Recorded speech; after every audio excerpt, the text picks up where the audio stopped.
Details చూద్దాం. CM Revanth Reddy అధ్యక్షత తెలంగాణ మంత్రివర్గం సమావేశం సుదీర్ఘంగా కొనసాగింది.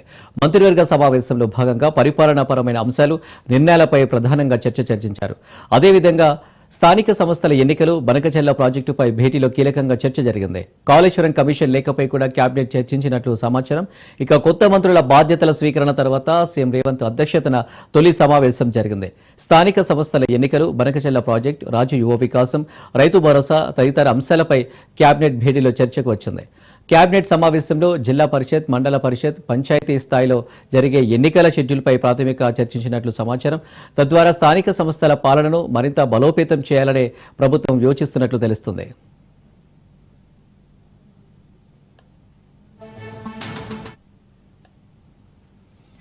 గాంధీ భవన్లో జై భీమ్ జై సంవిధాన్ సమావేశం జరిగింది. రాష్ట్ర వ్యాప్తంగా 9 రోజుల్లో 9,000 కోట్ల రూపాయల రైతు భరోసా నిధులు విడుదల చేశామన్నారు. ఇప్పటి వరకు 1,49,39,111 ఎకరాలకు రైతు భరోసా అందించిన ఘనత కాంగ్రెస్ ప్రభుత్వానిదేనన్నారు. ఎకరాకు 12,000 చొప్పున అన్ని వ్యవసాయ భూములకు అందించామన్నారు. 16న ఈ నిధుల విడుదల ప్రారంభించామన్నారు. ఈ సందర్భంగా మంగళవారం 4 గంటలకు అన్ని మండల కేంద్రాల్లో రైతు భరోసా సంబరాలు పెద్ద ఎత్తున చేపట్టాలని సూచించారు.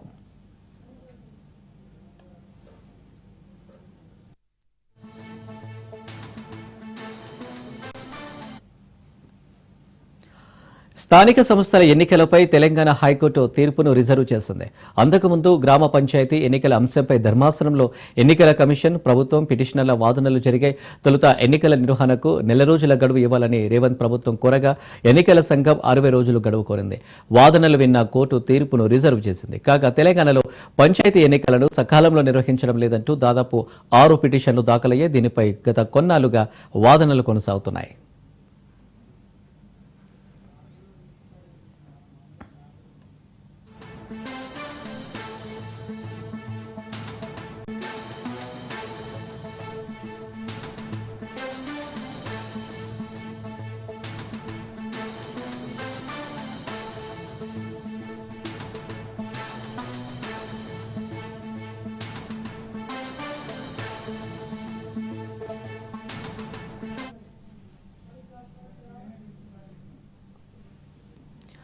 సీఎం రేవంత్ పాలన తీరుపై మాజీ మంత్రి హరీష్ రావు నిప్పులు చెరిగారు. మెదక్ జిల్లాలోని చిప్పల్తుర్తిలో పర్యటించిన హరీష్ రావు అక్కడి సమస్యలను స్వయంగా అడిగి తెలుసుకున్నారు.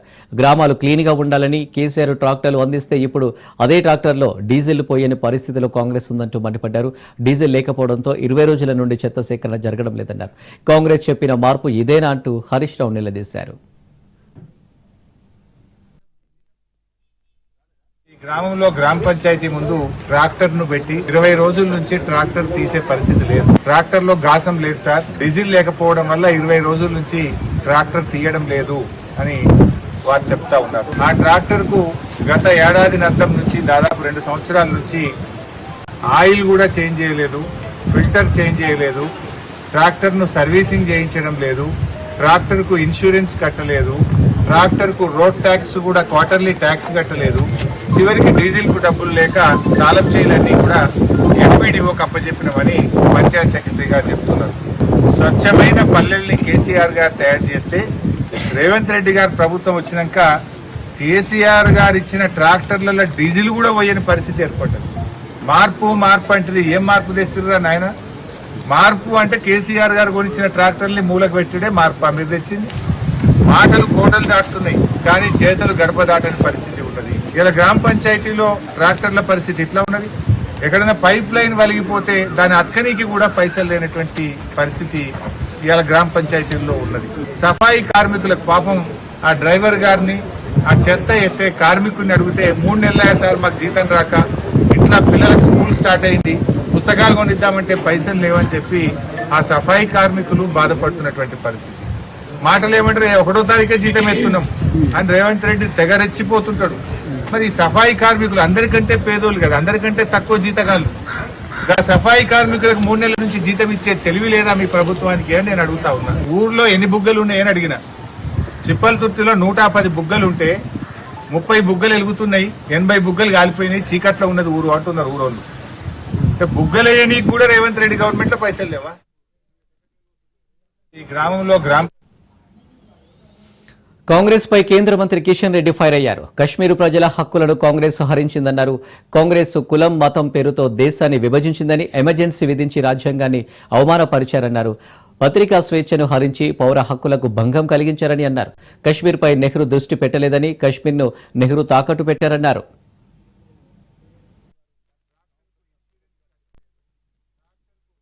విషయంలో నాటి కాంగ్రెస్ పార్టీ ప్రభుత్వము, నాటి ప్రధానమంత్రి జవహర్లాల్ నెహ్రూ గారు అవలంబిస్తున్నటువంటి వైఖరి ఏదైతున్నదో, తీసుకుంటున్నటువంటి స్వార్థపూరితమైన నిర్ణయాలు ఏవైతున్నాయో దేశానికి నష్టం కలిగిస్తుంది, భవిష్యత్తులో అనేక రకాల సమస్యలు వస్తాయని చెప్పి ఆయన అనేక రకాలుగా చెప్పినప్పటికీ కూడా జవహర్లాల్ నెహ్రూ గారు, డాక్టర్ శ్యామప్రసాద్ ముఖర్జీ గారు చెప్పినటువంటి విషయాలను గాని, భారతీయ జనసంఘ్ చెప్పినటువంటి విషయాలను గాని పెడచెవిన పెట్టిన కారణంగా ఈ రోజు మనం చూస్తా ఉన్నాం. జవహర్లాల్ నెహ్రూ తీసుకున్నటువంటి తప్పుడు నిర్ణయాల కారణంగా ఈ రోజు కూడా అనేక రకాల ఇబ్బందులు గురవుతా ఉన్నాం. ఆ రోజు ఎంత దురదృష్టం అంటే మనం ఈ రోజు అమెరికాకి వెళ్లాలన్నా, ఇంగ్లాండ్కి వెళ్లాలన్నా, ఇతర దేశాలకు వెళ్లాలన్నా ఏ రకమైనటువంటి వీసా అవసరమో, ఆ రోజు జమ్మూ కాశ్మీర్కి వెళ్లాలంటే కూడా మరి పర్మిట్ అయినటువంటి ఒక వీసా అవసరం ఉండేది. ఆ పర్మిట్ లేకుండా జమ్మూ కాశ్మీర్ అడుగు పెట్టే పరిస్థితి లేదు. డాక్టర్ శ్యామప్రసాద్ ముఖర్జీ నేతృత్వంలో వీసా అనేటువంటి పర్మిట్ అనేటువంటి విధానాన్ని వ్యతిరేకిస్తూ ఆ పర్మిట్ లేకుండా జమ్మూ కాశ్మీర్ భూభాగంలో అడుగు పెట్టాడు. ఆ రోజు అరెస్ట్ అయినటువంటి పర్మిట్ లేకుండా జమ్మూ కాశ్మీర్ భూభాగంలో అరెస్ట్ అయినందుకు ఆయనను అరెస్ట్ చేసి జమ్మూ కాశ్మీర్ లోనే అనుమానాస్పద మృతి హత్య చేశారని ఇప్పుడు కూడా ఆరోపణలు ఉన్నాయి. డాక్టర్ శ్యామప్రసాద్ ముఖర్జీ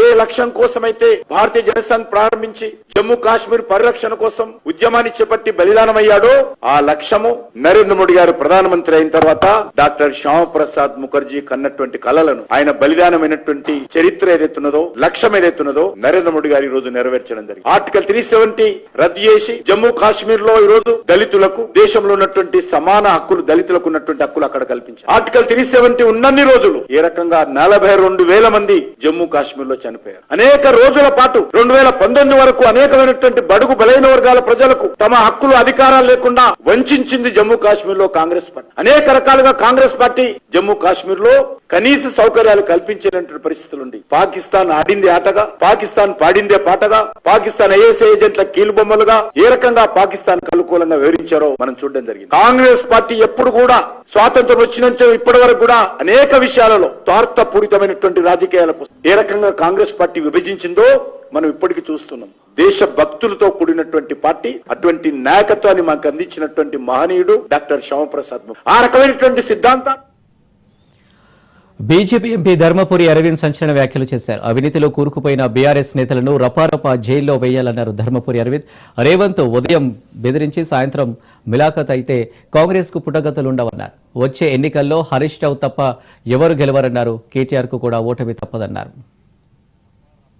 రప్ప జైలు వేయాలి. ఫస్ట్ జైలు వేసినాక మళ్ళా రప్ప ఇంకా స్కాములు పెట్టబడతాయి. ఇలా మొఖానికి 3 సీట్లు రా వీళ్ళకి తిప్పి కొడతాయి. ఆ కేసీఆర్ నిలబడాడు ముసలోడు. నెక్స్ట్ టైం సిరిసిల్ల నాకు హరీష్ ఒక్కడే గెలుస్తాడు అనిపిస్తుంది అండి. ఆ సిద్దిపేట బయట ఆయన కూడా లుటపీస్ ఏం లేదా. సిరిసిల్ల కూడా కేటీఆర్ ఓడగొడతాం. రేవంత్ వీళ్ళని సక్రమంగా న్యాయబద్ధంగా లోపల వేయకపోతే రేవంత్ ఇస్ ఆల్రెడీ అన్పాపులర్. పొద్దున మాట్లాడి బెదిరించి మధ్యాహ్నం సాయంత్రం సంచులు తీసుకున్నాడు కాదు. నువ్వు చెయ్యలేదా మీ పార్టీ, నువ్వు నీ రాజకీయ జీవితం కూడా భూస్థాపితం అవుతుంది. తెలంగాణ సమాజం ఏనాడు కూడా కల్వకుంట్ల కుటుంబానికి క్షమించదు. ఎవడన్నా కడతారా ఎట్లా ప్రాజెక్ట్ ఇనాగ్రేషన్ కాకంటే ముందు కూలిపోయే స్థితికి వస్తుందా? నోటికి అన్నం తింటున్నారా ఏం తింటున్నారు కల్వకుంట్ల? గద్దముక్కోడు కాళేశ్వరంలా, లిక్కర్ స్కామ్లా ఇట్లాంటివి ఏమనుకున్నారు బిడ్డే. వాడు ట్యాపింగ్ టిల్లుగాడు ట్యాపింగ్లా, ఈ కార్లా, ఈ విద్యుత్ స్తంభం. మెదక్ బీజేపీ ఎంపీ రఘునందన్ రావుకి బెదిరింపు కాల్ వచ్చింది. చంపేస్తామంటూ అగంతకుడు హెచ్చరించాడు. తాను మావోయిస్టునని చెప్పుకున్నాడు. దమ్ముంటే రక్షించుకోవాలన్నాడు. ఇక బెదిరింపు కాల్ విషయాన్ని డీజీపీతో పాటు సంగారెడ్డి ఎస్పీకి రఘునందన్ రావు వివరించారు. మధ్యప్రదేశ్ నుండి ఫోన్ కాల్ చేసినట్లు అగంతకుడు తనతో చెప్పాడంటూ రఘునందన్ రావు వివరించారు. దమ్మాయిగూడలోని ఒక ప్రైవేట్ స్కూల్లో హాజరయ్యేటువంటి కార్యక్రమానికి వచ్చినప్పుడు నా ఫోన్ కి మధ్యప్రదేశ్ లోని ఒక నెంబర్ నుంచి కాల్ చేస్తున్నామని చెప్పి Maoist people's war Maoist party నాయకుల పేరిట మాట్లాడుతూ ఇప్పుడే మావోయిస్ట్ పార్టీ దళం మధ్యప్రదేశ్ నుంచి బయలుదేరిందని, ఈ రోజు అర్ధరాత్రి 12 గంటల లోపల రఘునందన్ రావు అనేటువంటి మెదక్ ఎంపీని చంపేస్తామని ఆయనని హెచ్చరిస్తా ఉన్నామని చెప్పి ఫోన్ పెట్టేయడం జరిగింది. నేను ఆ సమయంలో వేదిక పైన ఉండడంతో నా పిఏ ఆన్సర్ చేయడం జరిగింది. మళ్ళీ అదే నెంబర్ నుంచి రెండోసారి కాల్ రావడం జరిగింది. ఈ రోజే ఈ రోజు అర్ధరాత్రి 12 గంటలకే డెడ్ లైన్ అని చెప్తూ జాగ్రత్తగా ఉండమను, మేము వస్తా ఉన్నాం, బయలుదేరినామని చెప్పి మళ్ళీ అదే నెంబర్ నుంచి సెకండ్ టైం రిపీటెడ్ కాల్ రావడం జరిగింది. సో వీటిని బట్టి ఏమర్థమవుతా ఉందంటే ఆపరేషన్ కగారు పేరిట జరుగుతున్నటువంటి ఈ కొట్లాట లోపల మావోయిస్ట్ పార్టీ ఏదో ఒక రకమైనటువంటి సెన్సేషన్ కోసం ఏమైనా చేయాలనుకుంటుందా తెలియదు. ఆ సెన్సేషన్ లో ఎవరిని బలి తీసుకుంటారు, ఏం చేస్తారనే దానికోసం మేము ఎవరం కూడా భారతీయ జనతా పార్టీలో పనిచేసేటువంటి నాయకులం, కార్యకర్తలు ఎవరం కూడా ఇట్లాంటి భయపట్టించేటువంటి కాల్స్ కానీ, భయానికి కానీ, ఆందోళన కానీ గురిగా ఏ సంఘటన వచ్చినా, ఏ సందర్భం వచ్చినా ఎదుర్కోవడానికి సిద్ధంగా ఉంది. ఏరోస్పేస్ అండ్ డిఫెన్స్ పాలసీ 4.0 పై వచ్చే 5 ఏళ్లలో లక్షల కోట్లు సాధించాలన్నారు సీఎం చంద్రబాబు. సచివాలయంలో అధికారులతో సీఎం చంద్రబాబు సమీక్ష సమావేశం నిర్వహించారు. ఎన్నో అవకాశాలు కలిగిన ఈ రంగంలో నూతన పాలసీ ద్వారా 1,00,000 కోట్ల పెట్టుబడులు ఆకర్షించాలన్నారు. క్లస్టర్ల వారీగా రాష్ట్రంలోని వివిధ ప్రాంతాల్లో ఏరోస్పేస్ డిఫెన్స్ పరిశ్రమల ఏర్పాటుకు ప్రణాళికలు సిద్ధం చేయాలని అధికారులను ఆదేశించారు. ఈ రంగంలో ఇప్పటికే 23 సంస్థలు 22,000 కోట్ల పెట్టుబడులు పెట్టినట్లు తెలిపారు.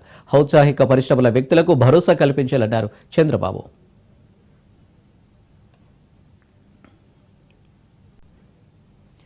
బనకచెర్ల ప్రాజెక్టుపై సీఎం చంద్రబాబు కీలక వ్యాఖ్యలు చేశారు. గోదావరి మిగులు జలాలు 2 రాష్ట్రాలు వాడుకోవచ్చన్నారు. ఏటా 3,000 టీఎంసీలు సముద్రంలోకి పోతున్నాయన్న చంద్రబాబు ఎంతగా వాడుకున్నా 200 టీఎంసీలు మాత్రమే వాడుకోగలమని వివరించారు. రాయలసీమను హార్టికల్చర్ హబ్గా మారుస్తామన్నారు. ఇక కోస్తాంధ్రను ఆక్వాకల్చర్ హబ్గా మారుస్తామని వెల్లడించారు. కొద్దిగా లేట్ అయితే డిసెంబర్ గాని ప్రాజెక్టు పూర్తి చేసి జాతికి అంకితం చేసే బాధ్యత ఈ ఎన్డీఏ ప్రభుత్వం తీసుకుంటామని ఈ సందర్భంగా హామీ ఇస్తున్నా. జరుగుతుంది, జరిపిస్తాం. పోలవరం బనకచెర్ల రాష్ట్రానికి, రాయలసీమకు గేమ్ చేంజర్ గా అవుతుంది. గోదావరిలో నీళ్లున్నాయి. అటు తెలంగాణ వాడుకోవాలంటే వాళ్ళు కూడా వాడుకోవచ్చు. ఆంధ్రప్రదేశ్ మనం వాడుకుంటాం. ఎవరికి ఇబ్బంది లేదు. 100 సంవత్సరాల చరిత్ర చూస్తే 3,000 టీఎంసీ నీళ్లు సముద్రంలోకి పోతున్నాయి. 2 రాష్ట్ర ప్రభుత్వాలు వాడుకున్నా ఒక 200 టీఎంసీ ఇక్కడ వాడినా, అక్కడ ఒక 200 టీఎంసీ వాడినా దానికంటే ఎక్కువ వాడుకునే అవకాశాలు లేవు. ఆ విషయమే నేను చెప్పాను. జగన్ జమానా పాలనను సీఎం చంద్రబాబు ఎండగట్టారు. రాయలసీమలో ముఠా తగాదాలు తుదిముట్టించామన్నారు. గత వైసీపీ హయాంలో గంజాయిని పెంచి పోషించారని తీవ్ర విమర్శలు చేశారు. రాజకీయ ముసుగులో నేరాలు చేయాలంటే తన వద్ద కుదరవని హెచ్చరించారు. తాము అధికారంలోకి వచ్చాక ఉద్యోగులకు ఇవ్వాల్సిన బకాయిలు తీరుస్తామని వివరించారు. కొత్త రోడ్లు వేశామన్న చంద్రబాబు వచ్చే 3 ఏళ్లలో అమరావతిని ఒక స్థాయికి తీసుకువెళ్తామన్నారు. లా అండ్ ఆర్డర్ మొత్తం భ్రష్టు పట్టిపోయే పరిస్థితికి వచ్చింది. చాలా సమస్యలు వచ్చాయి. ఇంకో పక్క ఇర్రేషనల్ 3 క్యాపిటల్ మోడల్, 3 రాజధానులు ప్రపంచంలో ఎక్కడా సక్సెస్ కాలేదు. అలాంటి సిద్ధాంతాన్ని తీసుకొచ్చి 5 సంవత్సరాలు 3 ముక్కలాటాడి కడాన రాష్ట్రానికి క్యాపిటల్ లేకుండా చేసే పరిస్థితికి వచ్చారు. ఎంతవరకైనా సరే అణగదొక్కే ధోరణి తప్ప ఒక ప్రజాహిత పాలన ప్రజల కోసం చేయాలని ఆలోచన చేయకుండా ముందుకు పోయే పరిస్థితికి వచ్చారు. ఇంకొక పక్క ఒక విజన్ లేకుండా ఏ మాత్రం కూడా రేపు ఏం చేయాలి అనే ఆలోచన లేకుండా చేసే పరిస్థితికి వచ్చారు. నీతి ఆయోగ్ ఇచ్చిన రిపోర్ట్ ప్రకారం 0 ఆన్ డెట్ సస్టైనబిలిటీ అంటే ఇంక ఏ మాత్రం కూడా మీరు అప్పులు చేయడానికి వీలు లేదు. ఇప్పటికే ఎక్కువ అప్పులు చేశారు. ఇంకా చేస్తే దానికి తిరిగి పే చేసే ఇది కూడా మీకు లేదు. తమది మంచి ప్రభుత్వమే కానీ మెతక ప్రభుత్వం కాదని డిప్యూటీ సీఎం పవన్ కళ్యాణ్ స్పష్టం చేశారు. అనవసరంగా రెచ్చగొట్టి పిచ్చి వేసాలు వేస్తే తొక్కి నారా తీస్తామని హెచ్చరించారు. రోడ్లపైకి వచ్చి రౌడీజం చేస్తే కాళ్లు విరగొట్టి కింద కూర్చోబెడతామని ఆగ్రహం వ్యక్తం చేశారు. వైసీపీ బెదిరింపులకు భయపడమని, అన్ని చూశాక ఇక్కడి వరకు వచ్చామని పవన్ వ్యాఖ్యానించారు. సుపరిపాలన అవసరం గుర్తించే ప్రజలు కూటమికి పట్టం కట్టారని పవన్ కళ్యాణ్ తేల్చి చెప్పారు. అర్జునుడు కోపం వస్తే అడవి కూడా ఆపలేదనేది. అలాగే మాది మంచి ప్రభుత్వం. నారా చంద్రబాబు గారి నాయకత్వంలో ఉన్న కూటమి ప్రభుత్వం మంచి ప్రభుత్వం, మెతక ప్రభుత్వం కాదు. ఇది సమర్థవంతమైన ప్రభుత్వం, అభివృద్ధి చేసే ప్రభుత్వం, కానీ మెతక ప్రభుత్వం కాదు. ఇది పిచ్చి వేషాలు వేసే తొక్కి నారా తీస్తాం, గుర్తుపెట్టుకోండి.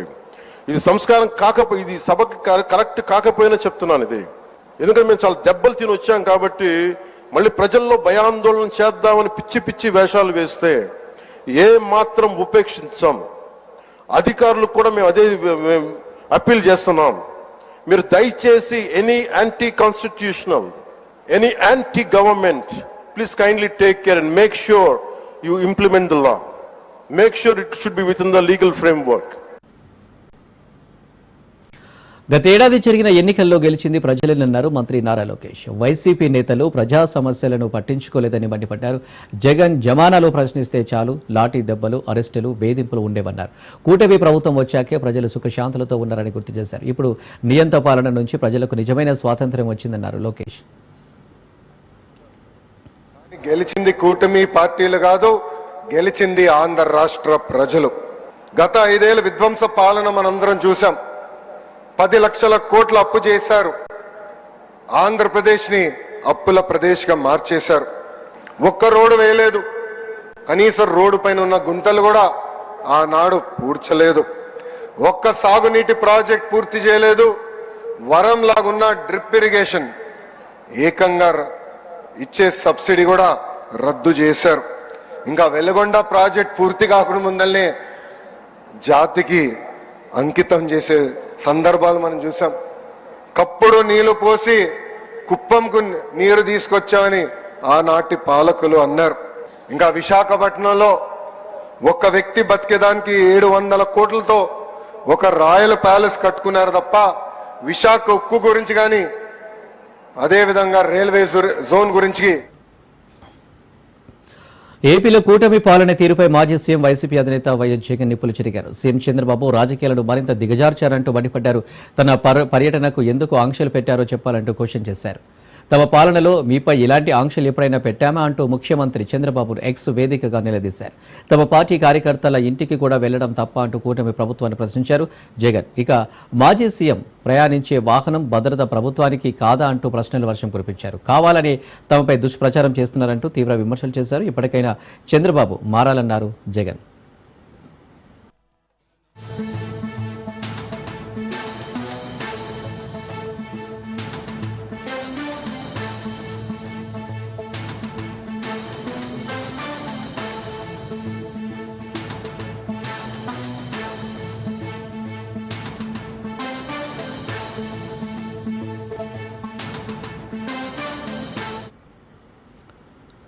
పాస్టర్ శాలేం రాజు వ్యాఖ్యలపై ఏపీ హోంమంత్రి అనిత ఘాటుగా స్పందించారు. మహిళలను కించపరిచేలా వ్యాఖ్యలు చేసే వారిని సమాజం నుంచి ప్రజలే తరిమి కొట్టాలన్నారు. ఇష్టానుసారంగా మాట్లాడితే తగిన మూల్యం చెల్లించుకోక తప్పదన్న ఏపీ హోం మినిస్టర్ అనితతో మా ప్రతినిధి వాసు ఫేస్ టు ఫేస్.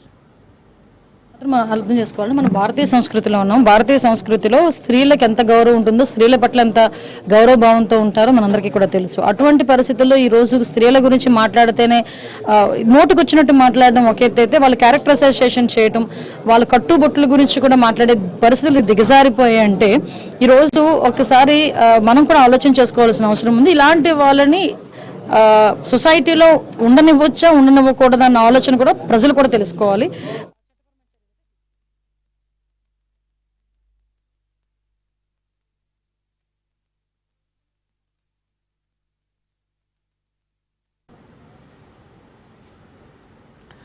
కూటమి పాలనపై మాజీ మంత్రి రోజా అసహనం వ్యక్తం చేశారు. అర్హులైన వారికి ఉద్యోగాలు కల్పించడం లేదని ఆరోపించారు. యువతకు నిరుద్యోగ భృతి ఇవ్వడం లేదని, ఎన్నికల్లో ఇచ్చిన హామీలను గాలికి వదిలేశారని నిప్పులు చెరిగారు. నిరుద్యోగులకు 10 లక్షల రూపాయలు ఇచ్చి ఉపాధి కల్పిస్తామని పవన్ కళ్యాణ్ బూటకపు మాటలు చెప్పారని గుర్తు చేశారు. ఇక లోకేష్ సీఎం చేయడానికి చంద్రబాబు ఎంతో తపన పడ్డారన్నారు రోజా.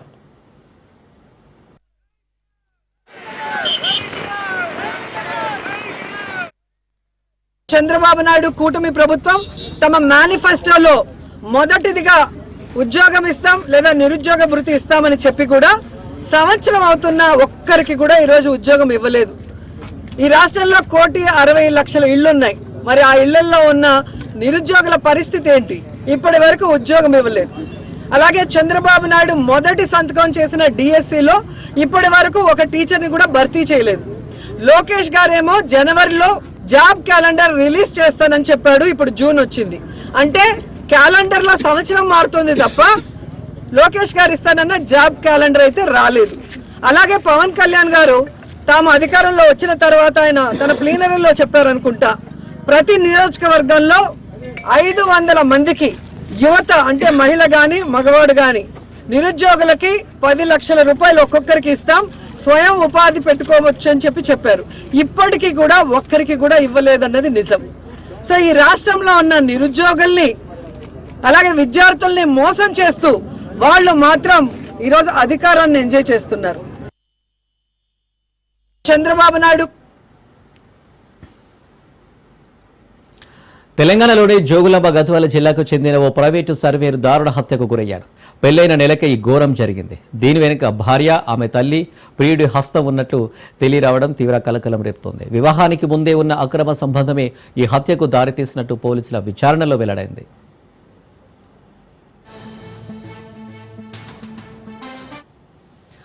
జోగులాంబ గద్వాల జిల్లాకు చెందిన తేజేశ్వర్ ప్రైవేటు సర్వేయర్గా పనిచేస్తున్నాడు. అతనికి ఈ ఏడాది ఫిబ్రవరి 13న కర్నూలు జిల్లాకు చెందిన ఐశ్వర్యతో వివాహం నిశ్చయమైంది. పెళ్లికి కేవలం 5 రోజుల ముందు ఐశ్వర్య మిస్ అవ్వడం కలకలం రేపింది. కర్నూలులోని ఓ ప్రముఖ బ్యాంకుల్లో పనిచేసే ఉద్యోగితో ఆమెకు సంబంధం ఉందని, అతనితోనే వెళ్లిపోయి ఉంటుందని అందరూ భావించారు. కానీ ఫిబ్రవరి 16న ఐశ్వర్య తిరిగి ఇంటికి వచ్చి తేజేశ్వర్ ఫోన్లో మాట్లాడింది.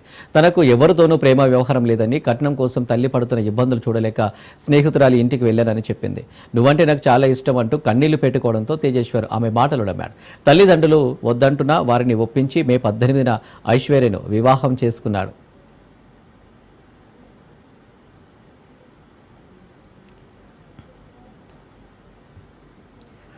పెళ్లైన 2వ రోజు నుంచే తేజేశ్వర్, ఐశ్వర్య మధ్య మనస్పర్ధలు మొదలయ్యాయి. ఐశ్వర్య భర్తను పట్టించుకోకుండా నిత్యం ఫోన్లో మాట్లాడుతూ ఉండేది. ఈ క్రమంలో జూన్ 17న తేజేశ్వర్ అదృశ్యమయ్యాడు. ఆందోళన చెందిన అతని సోదరుడు పోలీసులకు ఫిర్యాదు చేశాడు.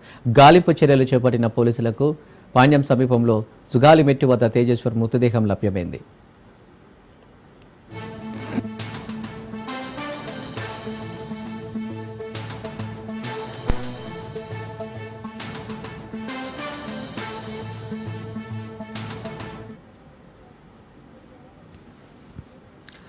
తేజేశ్వర్ కుటుంబ సభ్యులు ఐశ్వర్యపై అనుమానం వ్యక్తం చేయడంతో పోలీసులు ఆమెను, ఆమె తల్లిని అదుపులోకి తీసుకుని విచారించారు.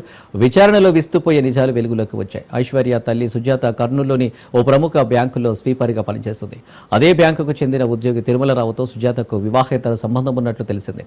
ఆ తర్వాత ఆ ఉద్యోగి క్రమంగా ఐశ్వర్యతో కూడా సంబంధం ఏర్పరచుకున్నట్లు సమాచారం.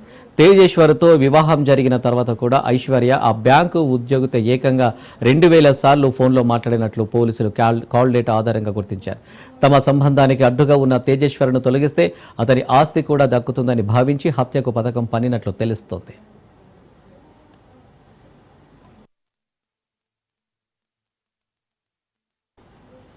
పథకం ప్రకారం జూన్ 17న కొందరు వ్యక్తులు తేజేశ్వర్ను కలిశారు. తాము 10 ఎకరాల పొలం కొంటున్నామని, దానిని సర్వే చేయాలని చెప్పి గద్వాలలో అతడిని కారులో ఎక్కించుకొని తీసుకెళ్లారు. మార్గమధ్యంలో కారులోనే తేజేశ్వర్పై కత్తులతో దాడి చేసి గొంతు కోసి అత్యంత దారుణంగా హత్య చేశారు. అనంతరం మృతదేహాన్ని పాణ్యం సమీపంలోని సుగాలిమెట్టు వద్ద పడేసి వెళ్లిపోయారు. ఈ దారుణ ఘటనలో ప్రధాన సూత్రధారిగా భావిస్తున్న బ్యాంకు ఉద్యోగి ప్రస్తుతం పరారీలో ఉన్నాడు. పోలీసులు ఐశ్వర్య, ఆమె తల్లి సుజాతను ఇప్పటికే అరెస్టు చేసి విచారణ చేస్తున్నారు. ఈ హత్య వెనుక ఇంకా ఎవరైనా ఉన్నారా అనే కోణంలో కూడా దర్యాప్తు చేస్తున్నారు. ఈ నెల 17న మాకు ఫోన్ వచ్చింది సార్, మా తమ్ముడు కనపడట్లేదు. అయితే జూన్ 18న నేను పోలీస్ స్టేషన్ పిటిషన్ ఇవ్వడం జరిగింది. జరిగిన తర్వాత పోలీసులు కూడా డైరెక్ట్ స్పీడ్గానే చేస్తున్నారు. చేసిన తర్వాత ఇంట్లో వాళ్ళు అడిగారు సార్, నీకు ఎవరి మీద అనుమానం ఉందా అని. అయితే అమ్మాయి వాళ్ళ అమ్మ, తర్వాత వాళ్ళ మామయ్యపై అనుమానం ఉంది అని పోలీస్ స్టేషన్లో చెప్పాను సార్. వాళ్ళు అదే కోణంపై దర్యాప్తు చేపట్టారు. అమ్మాయి వాళ్ళ కాల్ డేటా ద్వారా కర్నూలులో వాళ్ళ అమ్మ పనిచేసే బ్యాంకు మేనేజర్కి ఇద్దరికి సంబంధం ఉందని తెలిసింది. ఈ అమ్మాయికి మా తమ్ముడికి ముందుగానే మ్యారేజ్ అని అనుకున్నాం సార్. వాళ్ళు మా ఇంటికి వచ్చి మాట్లాడి ఎంగేజ్మెంట్ చేసి డిసెంబర్ 20కి ఎంగేజ్మెంట్ చేసాం. తర్వాత నెక్స్ట్ మంత్ ఫిబ్రవరి 13కి మ్యారేజ్ అనుకున్నాం సార్. మ్యారేజ్ ఒక 5 రోజులు ఉన్నాగా, 7 డేస్ ఉన్నాగా అమ్మాయి ఇంట్లోకి వెళ్ళిపోయిందని చెప్పి ఇన్ఫర్మేషన్ వచ్చింది సార్. తర్వాత నాకు అనిపించింది, ఒక పెళ్లి క్యాన్సిల్ చేయాలి, ఒక అమ్మాయి అంటే చాలా ధైర్యం కావాలి. అప్పట్లోనే అర్థమైంది ఈ అమ్మాయికి పలానా బ్యాంక్ మేనేజర్కి ఇద్దరికి ఎఫ్ఐఆర్ ఉందని అర్థమైంది. పట్టణంలో వాళ్ళు కొంతమంది ఇన్ఫర్మేషన్ ఇచ్చారు. కన్ఫర్మేషన్ చేసుకున్నాంలే అనుకున్న తర్వాత ఇటీవల ఎయిర్ ఇండియా విమానాల్లో వరుసగా సాంకేతిక లోపాలు నమోదవుతున్నాయి. తాజాగా మరో ఎయిర్ ఇండియా విమానంలో సాంకేతిక సమస్య తలెత్తింది. పైలట్ చాకచక్యంగా వ్యవహరించడంతో భారీ ముప్పు తప్పినట్లయింది. ఢిల్లీ నుంచి జమ్మూకు బయలుదేరిన ఎయిర్ ఇండియా విమానంలో టేకాఫ్ అయిన తర్వాత సాంకేతిక సమస్యను గుర్తించారు. దీంతో జమ్మూ వెళ్లకుండానే ఢిల్లీకి తిరిగి వచ్చింది ఎయిర్ ఇండియా విమానం. కాగా ఇటీవల ఎయిర్ ఇండియా విమానాలను వరుసగా సాంకేతిక సమస్యలు వెంటాడుతున్నాయి. జూన్ 12న అహ్మదాబాద్ ఘోర విమాన ప్రమాదం అనంతరం ఎయిర్ ఇండియా విమానాల భద్రతా పరిశీలనపై డీజీసీఏ పర్యవేక్షణను మరింత కఠినతరం చేసింది.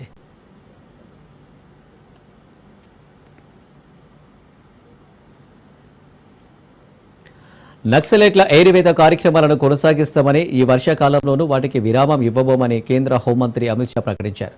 ప్రతి ఏటా వర్షాకాలంలో నదులు పొంగడం కారణంగా దట్టమైన అడవుల్లో నక్సలైట్ల ఏరివేత ఆపరేషన్ను నిలిపివేస్తుంటామని, ఈసారి మాత్రం అలా చేయబోమని చెప్పారు. 2026 మార్చి 31 నాటికి నక్సలైట్లను లేకుండా చేయాలన్న టార్గెట్ను సాధిస్తామని తెలిపారు. ఛత్తీస్గఢ్ రాజధాని నవరాయ్పూర్లోని అటల్ నగర్లో national forensic science university campus, central forensic science ల్యాబ్లకు ఆయన శంకుస్థాపన చేశారు. ఈ వర్షాకాలంలోనూ నిరంతరం గాలింపు చర్యలు చేపట్టి నక్సలైట్లకు నిద్ర లేకుండా చేస్తామని తెలిపారు. నక్సలైట్లతో చర్చలు జరిపేది లేదని స్పష్టం చేశారు. ఆయుధ పోరాటానికి స్వస్తి చెప్పి జనజీవన స్రవంతిలో కలవాలని కోరారు. ప్రభుత్వం ఆకర్షణీయమైన లొంగుబాటు విధానాన్ని ప్రకటించిందని, దాన్ని ఉపయోగించుకోవాలని అన్నారు. లొంగిపోయే వారిని హృదయపూర్వకంగా స్వాగతిస్తామని తెలిపారు. అలాంటి వారికి ఛత్తీస్గఢ్ కేంద్ర ప్రభుత్వాలు ఇచ్చిన హామీలన్నింటినీ అమలు చేస్తామని, ఇంకా ఎక్కువ సాయం చేస్తామని ప్రకటించారు.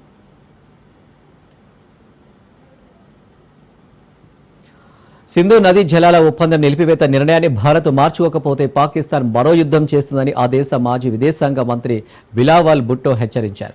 పాకిస్తాన్ పార్లమెంటు వేదికగా భారత్పై ఫైర్ అయ్యారు. భారత్కు కేటాయించిన 3 నదులతో సహా మొత్తం 6 నదులను తమ ఆధీనంలోకి తెచ్చుకుంటామన్నారు.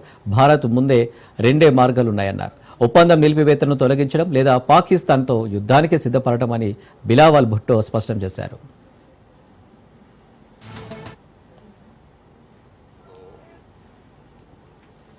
అయితే ఆయన గతంలో కూడా వివాదాస్పద వ్యాఖ్యలు చేశారు. సింధు నదిలో నీళ్లు పారకపోతే భారతీయుల రక్తం ప్రవహిస్తుందన్నారు.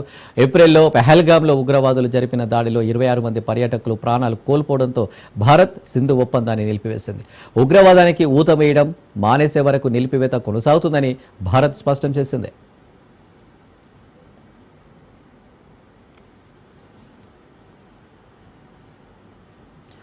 అమెరికాకు ఇరాన్ స్ట్రాంగ్ వార్నింగ్ ఇచ్చింది. ఇప్పుడు ప్రతి అమెరికన్ తమ టార్గెట్ అంటోంది ఇరాన్. తాము ముగింపు పలుకుతామంటూ చెప్పుకొచ్చింది. విదేశాంగ విధానానికి అమెరికా తూట్లు పొడిచిందన్న ఇరాన్ యుఎస్ తగిన మూల్యం చెల్లించుకోక తప్పదని హెచ్చరించింది. ఇరాన్ సార్వభౌమత్వాన్ని, ప్రజలను రక్షించుకోవడానికి అన్ని చర్యలు తీసుకుంటామని ఇరాన్ తెలిపింది. అమెరికా శాశ్వత పరిణామాలను అనుభవించాల్సి ఉంటుందని ఇరాన్ స్పష్టం చేసింది. ఇరాన్పై వార్నింగ్తో అమెరికాలో హై అలర్ట్ కొనసాగుతుంది. న్యూయార్క్, వాషింగ్టన్, లాస్ ఏంజల్స్లో భద్రత పెంపు చేశారు. మతపరమైన ప్రదేశాలతో పాటు జనావాసాలు నిఘా పెంచారు. ఇరాన్ దాడి చేయొచ్చన్న సమాచారంతో భద్రత పెంపు చేశారు.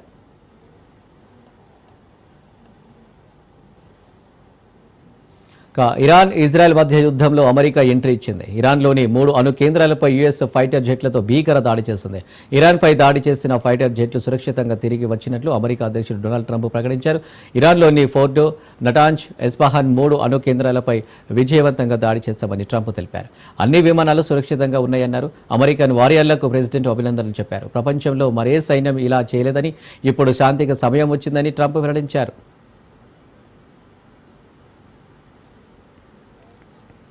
అయితే ఇటీవల ఇజ్రాయెల్, ఇరాన్ మధ్య వివాదం దౌత్యపరంగా పరిష్కారం అవ్వడానికి అమెరికా 2 వారాలు టైం ఇస్తున్నట్లు ప్రకటించిన ట్రంప్ అంతలోనే ఆ మాట చెప్పిన 48 గంటలలోపే ఇరాన్పై భీకర దాడికి దిగారు.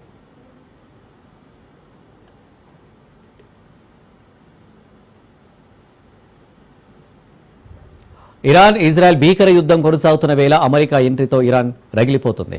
ఈ నేపథ్యంలో ప్రతీకార చర్యలో భాగంగా హర్మోజ్ జలసంధి మూసివేతకు ఇరాన్ పార్లమెంటు నిర్ణయం తీసుకుంది. ఇరాన్ నిర్ణయంతో భారత ప్రభుత్వం ప్రత్యామ్నాయాలపై ఫోకస్ చేస్తుంది. అమెరికా, రష్యా నుంచి చమురు దిగుమతి పెంచేందుకు చర్యలు చేపట్టింది. హర్మోజ్ జలసంధి మీదుగా భారత్ చమురు దిగుమతి చేసుకుంటుండగా రోజుకు 20 లక్షల బ్యారెళ్ల దిగుమతి అవుతుంది. తాజాగా ఇరాన్ హర్మోజ్ జలసంధి మూసివేత నిర్ణయంతో భారత్కు చమురు కష్టాలు ఎదురుకానున్నాయి. దీన్ని నివారించేందుకు భారత సర్కార్ చర్యలు తీసుకుంటుంది. హర్ముజ్ మార్గం బంద్ అయినా భారత్కి ఇబ్బంది లేదన్నారు కేంద్ర మంత్రి హర్దీప్ సింగ్ పూరి. వేరే మార్గాల్లో భారత్కు క్రూడాయిల్ వస్తుందన్నారు. 2 మిలియన్ బారెళ్లలోపు హర్ముజ్ గుండా దిగుమతి చేసుకుంటామన్నారు. భారత్కు వేరే మార్గాల నుంచి 4 మిలియన్ల బారెళ్ల క్రూడాయిల్ వస్తుందన్నారు. మన కంపెనీల దగ్గర 3 వారాల నిల్వలు ఉన్నాయని, ఇతర మార్గాల్లో క్రూడాయిల్ దిగుమతిపై దృష్టి పెట్టినట్టు హర్దీప్ సింగ్ తెలిపారు.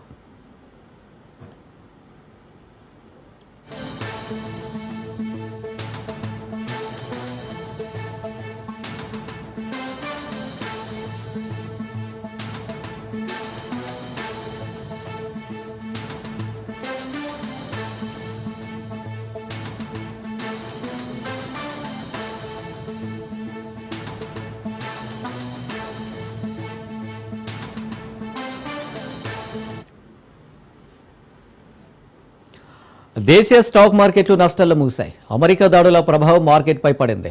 మదుపరులు అప్రమత్తంగా వ్యవహరించారు. ఫలితంగా మార్కెట్లు పతనమయ్యాయి. సెన్సెక్స్ 511.38 పాయింట్ల నష్టంతో 81,896 వద్ద ముగిసింది. నిఫ్టీ సైతం 140 పాయింట్లు తగ్గి 24,971 వద్ద స్థిరపడింది.